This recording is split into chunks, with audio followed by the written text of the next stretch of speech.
శ్రీ శ్రవణ ఛానల్‌కి చిన్నారులందరికీ, శ్రోతలందరికీ కూడాను మరొక్కసారి స్వాగతం.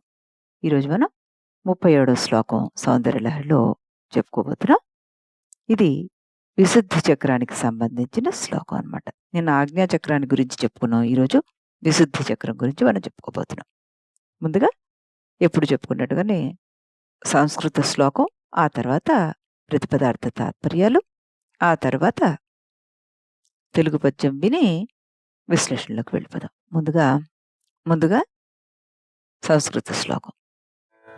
విశుద్ధౌ తే శుద్ధస్ఫటికవిశదం వ్యోమజనకం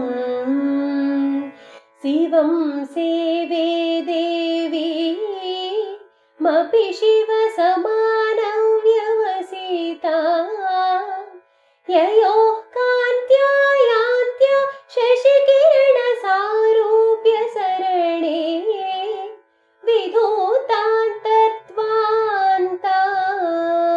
విలసతి చకోరీవ జగతి.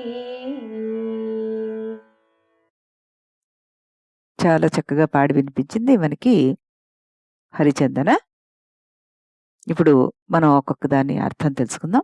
ఓ పరమేశ్వరి, తే నీ యొక్క విశుద్ధ చక్రమునందు శుద్ధ నిర్మలమైన స్ఫటికము వలె విశుద్ధం నిర్మలమైనది వ్యోమ ఆకాశతత్వాన్ని జనకము పుట్టించిన శివతత్వమును శివుడితో సమానమైన వ్యవసితాం ప్రయత్నము కలది దేవీమపి దేవిని కూడా సేవించుదును యయోహ వ్యోమేశ్వరుల నుండి అంటే వారిద్దరి నుండి యాంత్య ప్రసరించుచున్న శశి చంద్రుని యొక్క కిరణ కాంతుల యొక్క సారూప్య పోలిక యొక్క సరణేహ పద్ధతి గల కాంతి వలన అంతః లోపల ఉన్న ద్వాంతము అంటే అజ్ఞానం అనే చీకటి అనమాట. విధూత ఎగరగొట్టబడగా జగతి లోకమునో చకోరి పక్షులాగా విలసతి ప్రకాశిస్తోంది అంటున్నారు.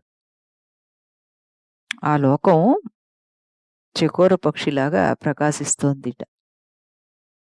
ఇప్పుడు దీని తాత్పర్యం విందామే. ఓ పరమేశ్వరి, నీ విశుద్ధ చక్రము శుద్ధమైన స్ఫటిక వలె నిర్మలమైనది, ఆకాశతత్వానికి కారణమైనది అగు శివతత్వాన్ని పొంది ఉంది. ఆ విధంగా శివుడితోటి సమానంగా ఉన్న దేవీతత్వాన్ని నేను సేవిస్తున్నాను. ఆ వ్యోమేశ్వరులను నేను సేవిస్తున్నాను. వారి నుండి వస్తున్న ఆ కాంతి ఆ లోపల ఉన్న చీకటిని నశింపజేసింది. అప్పుడు అది చకోర పక్షిలాగా ప్రకాశిస్తోంది ఈ లోకం అంటున్నాడు ఈ సాధకుడు విశుద్ధి చక్రంలో శివల నుండి ప్రసరిస్తున్న చంద్రకాంతులను చకోర పక్షిలాగా పానం చేశాడు అని అర్థం చేసుకోవాలి. ఇక్కడ అంటే తాగేశాడు. సాధకుడు వారి ఇరువుడి దగ్గర నుంచి వస్తున్న చంద్రకాంతుల్ని తనలోకి ఇముడి చేసుకున్నాడు. తన అజ్ఞానాన్ని తొలగించుకొని సంతృష్టి పొందుతున్నాడు. చకోర పక్షి చంద్రుని వెన్నెలను ఆ రకంగా తాగి సంతృష్టి పొందుతుందంటూ ఇక్కడ కవి యొక్క హృదయాన్ని చూపించారు శంకరుల వారు. ఇప్పుడు మనం తెలుగులో కూడాను పద్యాన్ని వినేద్దాం. అమ్మా విశుద్ధి చక్రమునన్ అంబరహేతువు శంభునిన్ సమానమ్మగు నిన్ను గల్పి భజనమ్మునొనర్తూ భవచ్చ సిద్యుతుల్ క్రమ్మగన్ ఈ జగంబు మయి కమ్మను చీకటి వీడగా చకోరమ్ము సుఖించు రీతి కడురాజిలు చల్లని వెల్గులందునన్. అనురాధ గారు ఎంతో చక్కగా ఈ పద్యాన్ని పాడి మనకి వినిపించారు. ఇప్పుడు మనం శ్లోక వివరణలోకి వెళ్తే గనక నేను చెప్పుకున్నట్టుగానే ఈ 6 శ్లోకాలు ఏవైతే ఉన్నాయో ఈ 6 కూడాను ఈ చక్రాలకి సంబంధించిన వివరణని మనకి ఇస్తున్నాయన్నమాట. మనకి లలితా సహస్రనామంలో విశుద్ధి చక్ర నిలయ అనే నామం ఇక్కడ మనకి చెప్పబడుతుందన్నమాట. ఇప్పుడు ఆ నామంలో మనకి ఏం విశ్లేషణ ఇచ్చారో చూద్దాం. అథ దిశష్టి నామభిర్యోగిణి న్యాసక్రమేణ విశుద్ధ్యాది సప్తచక్ర అధిష్టాదృఢరలక సహాయాద్య యోగిని సప్తక స్వరూపిణే భగవతీం స్తోతుమారభతే విశుద్ధిత్యాదీన తత్ర ఇదం ఢాకినీ ధ్యానం గ్రీవకూపే విశుద్ధో నృపదళకమళే శ్వేతరక్తం త్రినేత్రం హస్తైః ఖట్వాంగఖడ్గౌ త్రిశిఖమపి మహాచర్మసంధారయంతీం వక్త్రేణైకేన యుక్తం పశుజన భయదాం పాయసాన్నకసక్తాం త్వక్స్తాం వందే మృతాద్యైః పరివృత వపుషం డాకినీం వీరవంద్యాం ఇతి అన్నారు. విశుద్ధ చక్రం షోడశదళ కమలస్య కర్ణికైవ నిలయః యస్యాః అన్నారు. ఇక్కడ యోగిని న్యాసాన్ని అనుసరించి దేవిని 62 నామాలు స్తుతించారనమాట. విశుద్ధాది సప్త చక్రాలను అధిష్ఠించిన సప్తయోగిని దేవత లీలా రూపాలని దాల్చి ఉంది అని చెప్తున్నారు. అవి డ ర ల క స హ య అనే 7 అక్షరాల చేత సప్తయోగిని దేవతల నామాలను ప్రారంభమవుతున్నాయి అన్నమాట. అక్కడ డాకినీ దేవిని మనం ఆరాధిస్తాం. కంఠకూపంలో విశుద్ధ చక్రంలో 16 రేఖల కమలం ఎర్రగా ఉండేది, 3 కన్నులు కలిగింది, ఖట్వాంగము ఖడ్గము త్రిశూలము చర్మాన్ని ధరించి ఏకముఖంతో కూడి అజ్ఞానులకు భయాన్ని కలిగించే విధంగా ఉంటుంది ఆవిడ. పాయసాన్నం పైన ఎక్కువ ప్రీతి కలదుట ఆవిడికి. అమృతాదుల చేత చుట్టబడిన దేహం కల డాకినీదేవి వీరుల చేత నమస్కరించబడినది అంటూ చెప్పారు ఇందులో. ఇప్పుడు మనం పైన చెప్పుకున్న విశ్లేషణలో విశుద్ధ చక్రంలో 16 రెక్కలతో కలిగి ఉన్న ఈ కమలంలో కర్ణి యొక్క స్థానంలో ఈవిడ ఉంటుంది అంటూ ఇక్కడ చెప్పుకొచ్చారు మనకి. ఈ నామంలో మనకి సప్త చక్రాలు ఉంటాయని చెప్పారు కదా. దాంట్లో డాకిని, రాకిని, లాకిని, కాకిని, సాకిని, హాకిని, యాకిని అనే అధిష్టాన దేవతలు కూడా ఉంటారు. శరీరంలో వివిధ అవయవాలు చేయవలసిన పనులు నిర్వర్తించడానికి వెనుక ఉండి పనిచేసే సూక్ష్మ శక్తి వ్యూహానికి సంబంధించిన ఫంక్షనల్ ఎనాటమీ అంటారు కదా, దానికి సంబంధించిన శాస్త్రం అన్నమాట ఇక్కడ.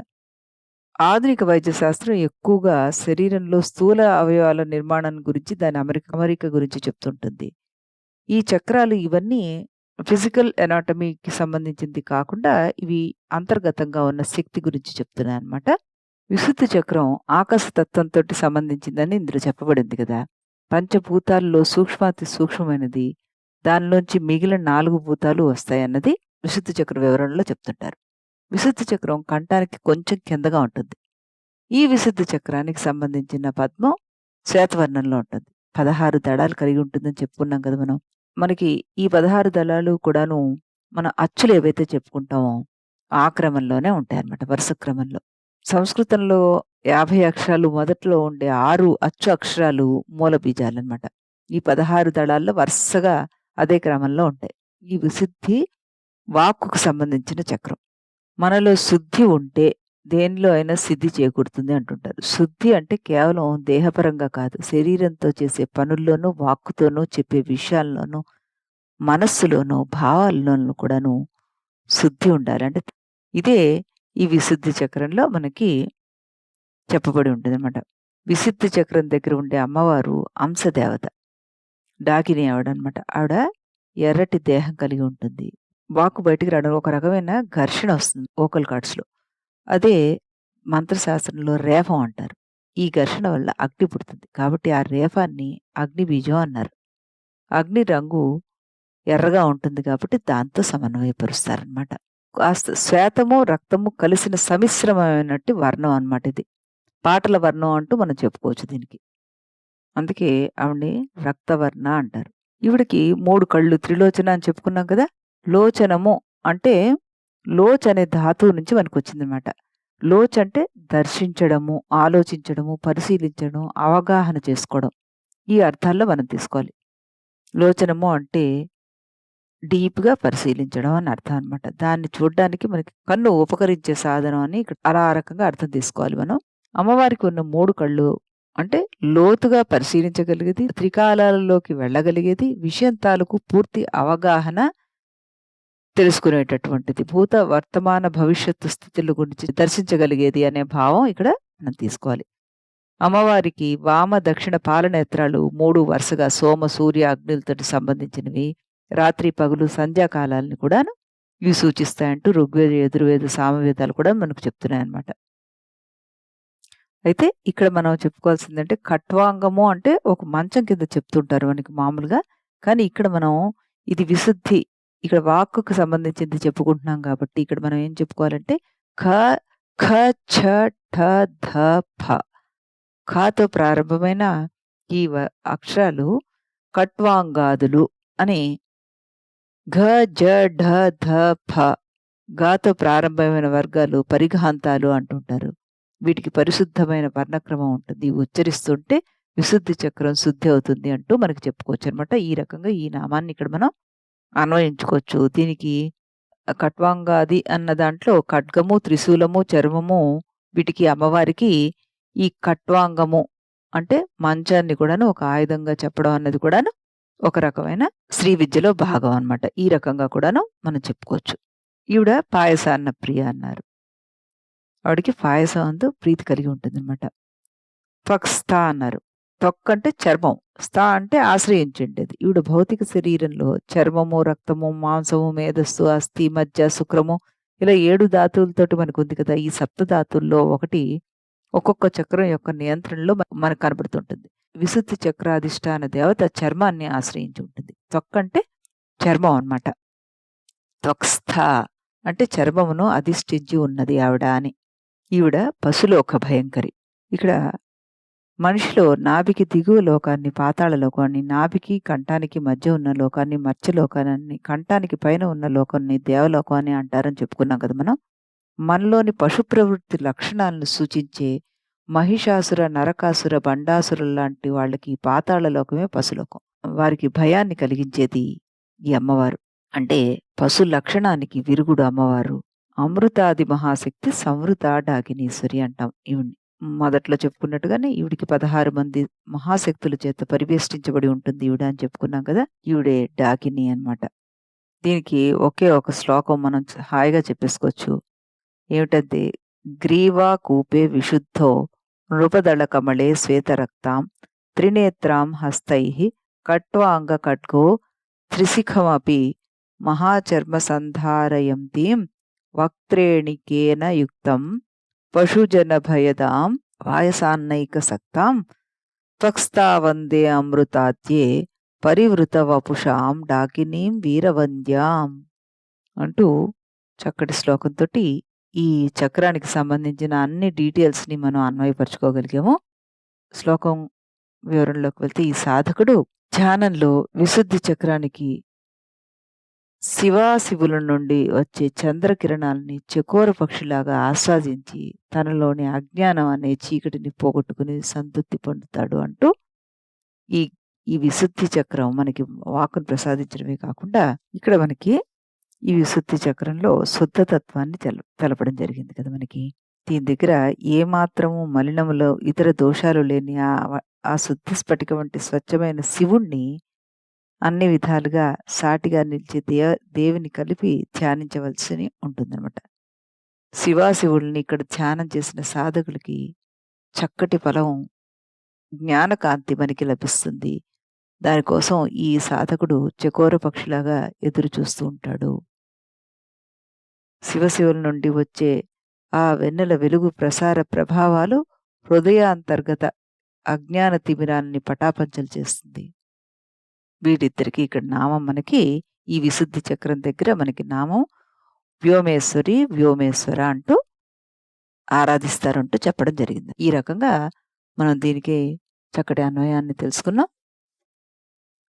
ఇకపోతే దీనికి సంబంధించిన యంత్రము చూస్తే గనక అర్ధవలయ ద్వయ చరమభా సంగతం అనుస్వారద్వయ కర్ణికాద్వయం ర బీజాయుత్.